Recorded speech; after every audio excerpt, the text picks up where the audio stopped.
Ustadz, apa yang menyebabkan Allah memberikan suatu daerah curah hujan yang tinggi hingga terjadi banjir, longsor, dan lain-lain?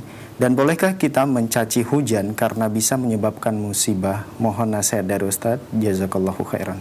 Ikhwan dan akhwat yang rahmatillah subhanahu wa ta'ala, para pemirsa raja, bismillah, alhamdulillah, salatu wassalamu ala rasulillah. Allah subhanahu wa ta'ala tentu ketika menggiring hujan, ya Allah tahu kadarnya. Allah berfirman, wa anzalna minas sama'i ma'an biqadarin.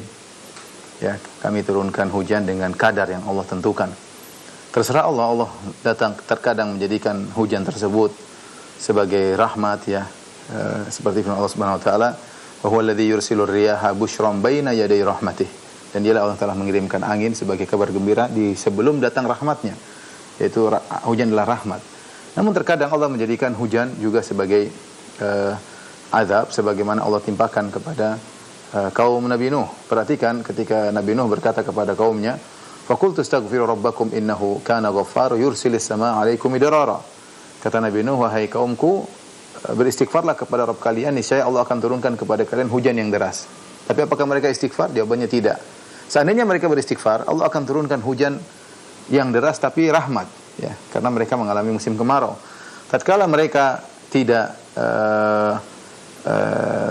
beriman kepada Allah Subhanahu wa taala, hujannya turun tapi hujan azab.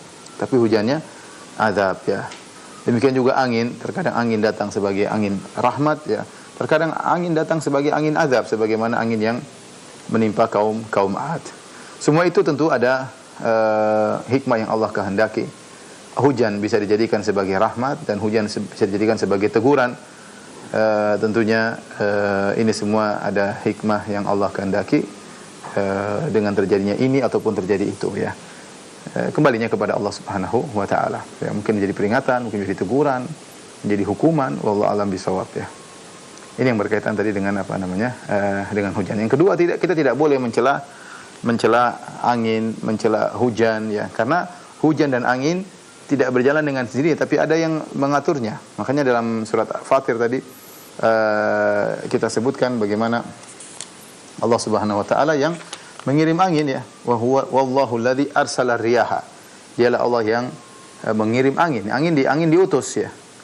Ya, makanya kalau kita mencela angin, ya, maka ini adalah mencela yang mengutusnya.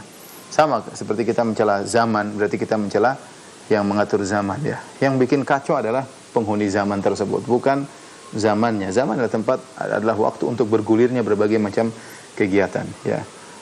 Demikian juga angin dikirim oleh Allah, terkadang membawa rahmat, terkadang menjadi teguran, terkadang membawa musibah, tapi tidak boleh kita cela, ya. Kita hanya bisa as'aluka khairaha wa khaira ma ursilat bihi, ya. Kita minta kepada Allah, minta kebaikan yang diutus angin tersebut untuknya, dan berlindung dari keburukannya, dari keburukan tujuan angin diutus tersebut. Wallahu a'lam bishawab.